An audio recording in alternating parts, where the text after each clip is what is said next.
Saludamos a nuestro invitado capital, es don Ignacio García Magarzo, es el director general de ASEDAS, de la Asociación Española de Distribuidores de Autoservicios y Supermercados. Premio además capital este año porque es un sector que ha respondido con extraordinaria eficacia al enorme desafío que ha supuesto el COVID, la pandemia, para todos nosotros. Muy buenos días, don Ignacio, gracias por acompañarnos. Muy buenos días, Luis Vicente, muchas gracias. ¿Y ahora las cosas cómo van? ¿Un poco mejor en el sector? Bueno, el sector sigue respondiendo al mayor reto que ha tenido nunca, que ha sido garantizar el abastecimiento en estas circunstancias tan difíciles y conseguir que la alimentación no sea un problema añadido a los muchos que tenemos. Gracias a Dios lo estamos consiguiendo y también es un momento de reconocimiento por parte de la sociedad, no solo el premio capital que tuvimos el honor de recibir, sino es cierto que siempre nos habíamos quejado de que los ciudadanos vivían un poco de espaldas a la distribución. Todo el mundo conocía que nuestro país es un gran productor de alimentos, un gran exportador. En estas circunstancias hemos podido constatar que tenemos una distribución muy buena, que está muy próxima a los ciudadanos y que ha respondido a un momento pues, muy grave. La alimentación no es un problema y además seguimos trabajando para competir y para facilitar un surtido excelente con muy buenos precios. Eso que antes teníamos pero no percibíamos, quizá ahora lo percibimos un poco más. Es un poco el balance que podemos hacer. Tiene que haber sido impresionante todo este tiempo, y pensando en las personas, ¿no?, que trabajan en el sector, que trabajan en la distribución y en los propios supermercados, ver cómo todo el mundo se quedaba en casa, pero ellos no, ellos tenían que trabajar, y no solo en ese enorme esfuerzo y riesgo, sino también sentirse observados como trabajadores esenciales, ¿no? Exactamente. Yo siempre que tengo una ocasión les rindo un homenaje, porque la verdad es que fue increíble comprobar cómo en los peores momentos, no hace un año todavía, la segunda, la tercera semana de marzo del año pasado, los ciudadanos se agolparon en las tiendas para hacer un acopio que luego afortunadamente se vio que no era necesario, porque no hubo problemas de suministro, y los trabajadores, los 260.000 de nuestras empresas y aproximadamente una misma cantidad del resto de la distribución alimentaria, estuvieron ahí desde el primer momento. En 20.000 tiendas que tienen nuestras compañías no hubo ningún problema, en el sentido de ningún sitio donde hubiera que cerrar, los trabajadores pues no pudieran afrontar ese reto, ningún problema. Y eso se debe al enorme compromiso que demostraron con el servicio que prestan a la sociedad, en circunstancias muy complicadas, cuando todos íbamos sin mascarilla y cuando a ellos, en fin, les estaban proveyendo de estos medios para poder preservar su salud. Afortunadamente los empresarios también respondieron de una forma increíble, con una gran flexibilidad, buscando esos equipos precisamente, el de protección, las mascarillas, los guantes, el metacrilato, cuando no era posible acceder y el propio Estado tenía problemas, y ellos, bueno, pues muy rápido pudieron dotar de eso, que permitió convertir las tiendas en un espacio seguro, tanto para trabajadores como también para los ciudadanos. Ahora, sí que hubo momentos casi de colapso, ¿verdad? Porque ahí el miedo es libre, se dice, ¿no? Muchos ciudadanos acapararon más de lo que debían injustificadamente, porque no había problemas efectivamente en las redes de suministro, pero sí que hubo algún momento, imagino, de miedo a que esto se colapsara. Un gran empresario de nuestro sector, que es miembro de la Junta de ASEDAS, al que yo admiro mucho, decía en aquel momento, bueno, ellos a vaciar las tiendas y nosotros a llenarlas, a ver quién se aburre antes, en el sentido de que hemos podido comprobar la eficiencia del sistema logístico, que es enorme. Es verdad que depende del transporte eficiente, y cuando tenemos una circunstancia como Filomena se comprueba que claro, si se paraliza el transporte enseguida empieza a haber problemas, pero en circunstancias de un transporte correcto, el tiempo que transcurre desde el campo o desde la industria alimentaria hasta la tienda, pasando por los almacenes, son ciclos de menos de 24 horas. Es verdad que cuando la gente acumuló productos pensando que iba a tener que estar encerrada en casa, tuvimos roturas de stock, como nosotros las llamamos, o sea, faltas de producto en las estanterías, pero que duraban afortunadamente muy pocas horas. Un producto no estaba a mediodía, pero por la tarde ya se había repuesto.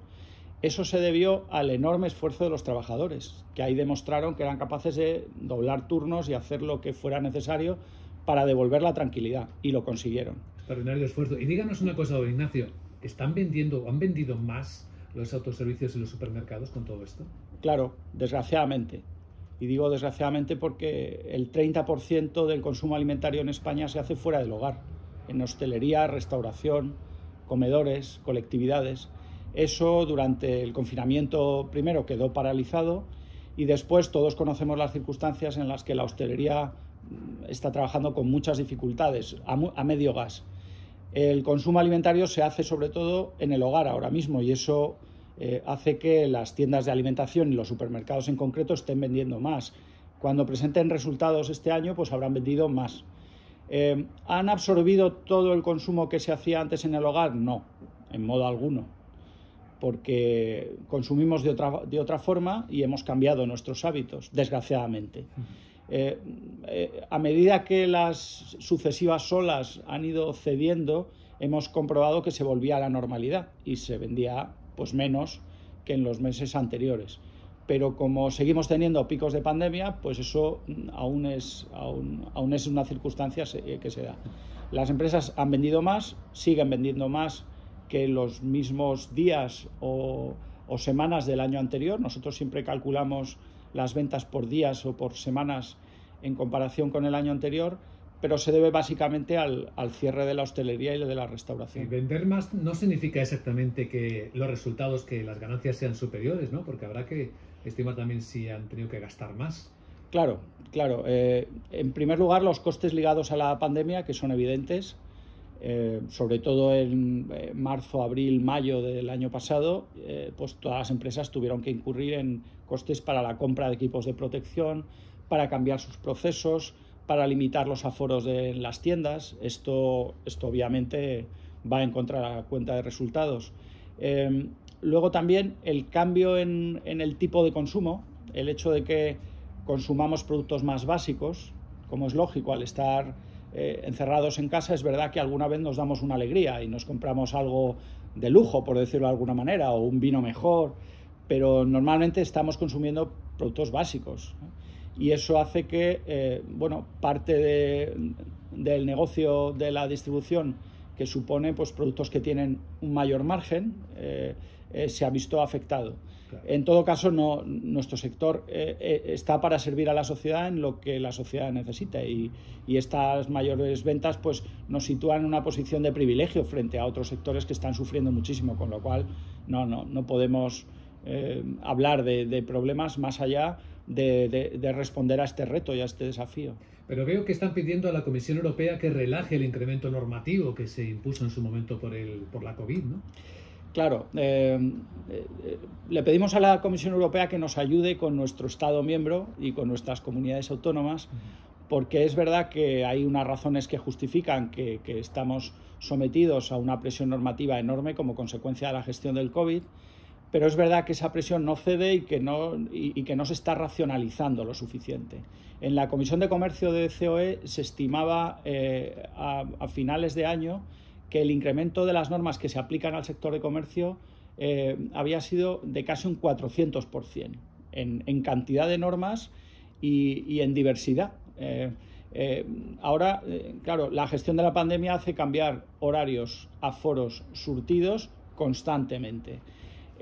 Eso, aparte de que puede ser o no eficaz para la gestión de esta crisis sanitaria, que es algo tan complicado que nosotros no nos atrevemos a juzgar, lo que sí decimos es que complica muchísimo a las empresas la gestión normal de este desafío, y encima que tiene un coste muy importante. Entonces, nosotros pedimos que se vuelva a la normalidad normativa antes de volver a la normalidad en el resto, porque no existe una justificación, y para eso Europa nos puede ayudar, porque Europa tiene unos principios que deberían inspirar toda nuestra regulación, los principios de necesidad, de proporcionalidad, de justificación. Claro, en un torbellino legislativo como en el que estamos, en los que cada semana primero el Estado y ahora las comunidades autónomas dictan nuevas normas en cada territorio, bueno, hay zonas como en Andalucía que las normas son provinciales, el cambio de las normas son provinciales. Esto está teniendo unos efectos sobre un sector que es esencial y que está trabajando lo mejor que puede, que son muy importantes. Y pedimos una reflexión. Bueno, vamos a racionalizar, porque es verdad que en el diálogo entre las autoridades sanitarias y el resto, en nuestro caso las de comercio, pues tenemos siempre la percepción de que no se escucha suficientemente ni a la administración que se ocupa de los sectores, ni a los sectores mismos, ¿no? Aparentemente hay diálogo porque se nos convoca a reuniones, pero luego las normas se aprueban por la noche, entran en vigor al día siguiente y en muchos casos pues presentan digamos, requisitos que son muy difíciles de cumplir. Esto tiene que cambiar, porque si esto dura y da la sensación de que la gestión del COVID todavía nos va a ocupar durante, esperemos que sean meses, claro, esto va a acabar teniendo un impacto en términos de coste y en términos de eficiencia del sector. Comprendido. Tiene todo el sentido plantearlo ahora. Don Ignacio García Magarzo, director general de ASEDAS, de la Asociación Española de Distribuidores de Autoservicios y Supermercados. Gracias por acompañarnos y enhorabuena por el muy merecido premio de Capital Radio. Muchísimas gracias. Un placer.